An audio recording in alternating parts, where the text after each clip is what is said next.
What's up, you guys? Nathan Bell here, doing my first ever Mafex action figure review on the Joker from the disappointing Suicide Squad movie. Now, before we get him opened up, let's take a quick look at the packaging that he came in. So he came in like the big window-style box packaging with the figure clearly displayed on the inside. It's got a pose with the screaming Jared Leto head sculpt that I hate. I will never use that head sculpt. And it says the Joker, Mafex. Then on the side, it's got a pretty awesome looking pose with him as Kane. It's got the Suicide Squad movie logo. The back, it just has some different posing options. And then on the other side, it just has that same posing option with a pretty ginormous Suicide Squad logo. Same with the top, with the DC logo. So let's get him out of his plastic prison to take a closer look. Here is the Joker, fresh out of the packaging, and I actually like this figure quite a bit, but it does have its flaws. Now, before we get into the figure, let's just take a quick look at the accessories that he came with. This figure comes with 5 pairs of interchangeable hands. That's if you include the fisted hands that come on the figure. Comes with a gun, he comes with a cane, and he also comes with another head sculpt.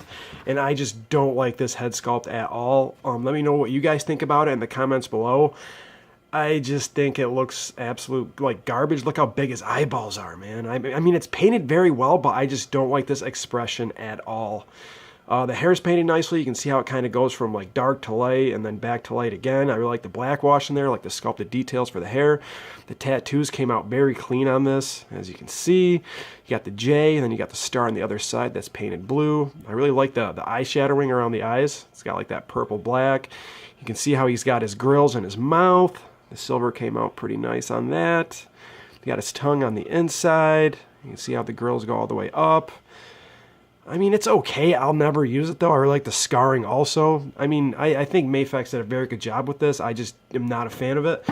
He's got his awesome cane here. This is very cool. I'm definitely a fan of that. The gun is pretty badass. Now, if you take a look at the SH Figure Arts, hopefully I'm pronouncing that right. It's basically just a metallic purple with a white handle. They left out all these awesome details that Mafex put on their gun, and it just looks incredible. See, you got the purple plastic, and then you got like the details that are gold. Same thing with the handle. The trigger is gold. The barrel, it's just all very cool. I love this gun very, very much. And then he comes with a pair of open palm hands. Oh, God, that laugh tattoo just came out phenomenal, man. That mouth just looks incredible. You can see how he's got like the card logos on his knuckles there. And then he has his, oh my God, no. Sorry guys, my display thing almost just collapsed. Comes with his cane holding hands.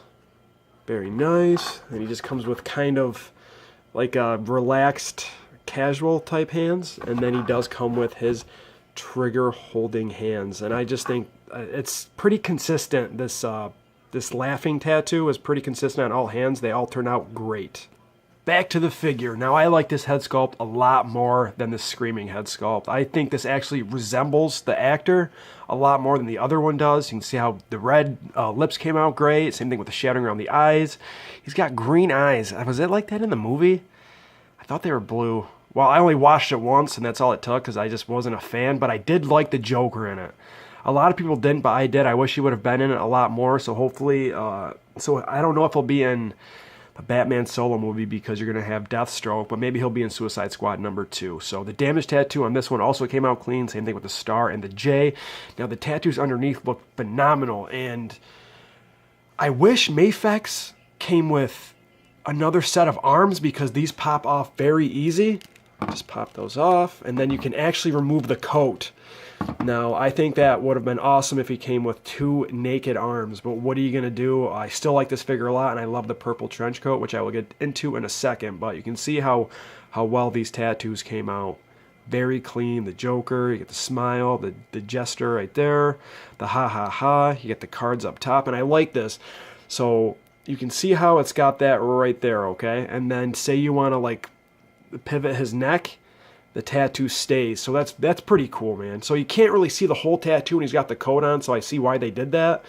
I like that a lot. And there's nothing on the back. I like the articulation right here. But, and you know what's weird too is when you bend him forward, it's got like the top of his butt cheeks, man, which you'll never see because of the coat. So I just thought that was kind of weird. Now, what's weird about this is that when I had him in the packaging, it's like when I stand him, his his like body wants to like shift back like that, and I don't know why it's like that. If you know more about that, if you guys have this figure, please let me know in the comments below. Now let's take a look at the coat. This thing is incredible. The quality of this is astounding to me. I wanted the San Diego Comic-Con multiverse version, but Mattel's figures just blow balls. And if you say they don't, then you're sadly mistaken. The articulation and the sculpt work for their faces is just awful to me. I don't like them at all. I actually do like the new Toys R Us Wonder Woman that came out. I think that's a very good figure, but the articulation on those Mattel action figures are awful. But the new Flash that's going to come out does look promising. I like the metallic purple that they chose for this coat, the sculpting. It looks real. Like, this looks like a real jacket, and that's what I love about it. It's almost Hot Toys quality, but instead of like a leather cloth, it's just plastic. On the inside, it's just all black. And you can see the buttons. The collar came out very nice. I just like this a lot. And on this side, you can see from me moving the arms around that the arms kind of rubbed off some of the purple, which isn't a big deal because you're not going to see that when I pose them because it's going to be hidden underneath the arms. And the arm articulation, it's like on the packaging they showed him when he put his hands up behind his head and how he screamed and his hands were on his head. I can't get that pose to save my life because his arms just pop off. They pop off very easy. You have to be very careful with this figure. So I can't really get that pose, man, because every time I do it, I'm trying to pivot his arms and they just pop right off, which isn't a huge deal. Like I said, I'm not going to use that head sculpt anyways. And for his interchangeable hands, so let me get a gun holding hand. You can just pop that off. Be very careful with the peg because I've seen where people have snapped that off. And honestly, I don't really know how. If that snaps off, you're probably being way too rough on the joint because I just think they go in fairly easy and it's very easy to take them off and to rotate them. So let me grab the gun, pop that back. Oh my goodness. All right, let's take two of this. Nope, that's the wrong one. Come on. All right, so slide that on, put the gun in his hand, and that fits perfect. I love that. I think that looks badass. That's what I'm going to pose him with, is the gun and the cane. Now we'll put on his cane in a minute, so I think that looks awesome. So let's get a cane holding hand, and I'm going to actually put the cane in the hand first because I think it's easier that way. So basically, I feel like there's a long end. You can see how this is longer than that end. This is the end I used to put through the hand, and that fits perfect. So then just take this off, and then come on, if I could just do this. Jesus Christ, man, that's terrible.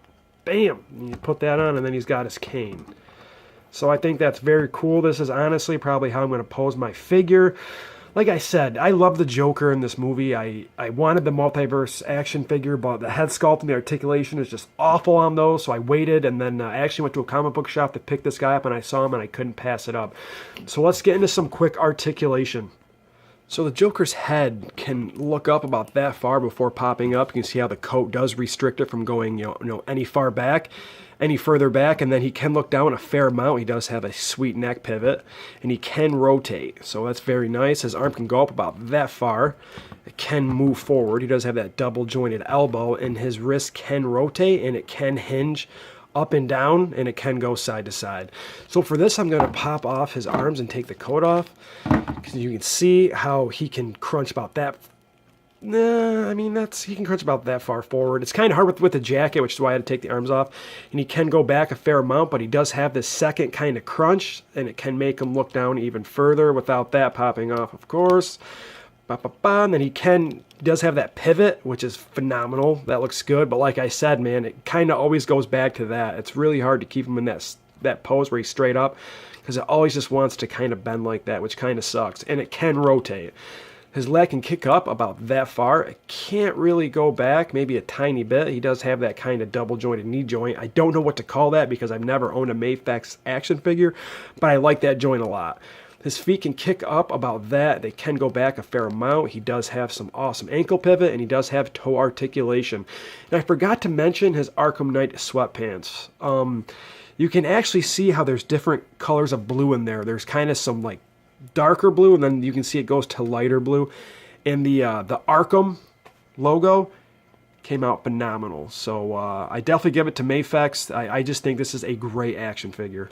Size comparison time. Here's the Joker next to Vegito from Dragon Ball Z, and this is actually the only other import figure that I have, and the Joker just towers over him. This is a very good action figure, though. The only thing I don't like about the Vegito is I don't like the old school bicep joint right there. It kind of like folds over his lower bicep. I just think that looks ridiculous, but it is a very good figure.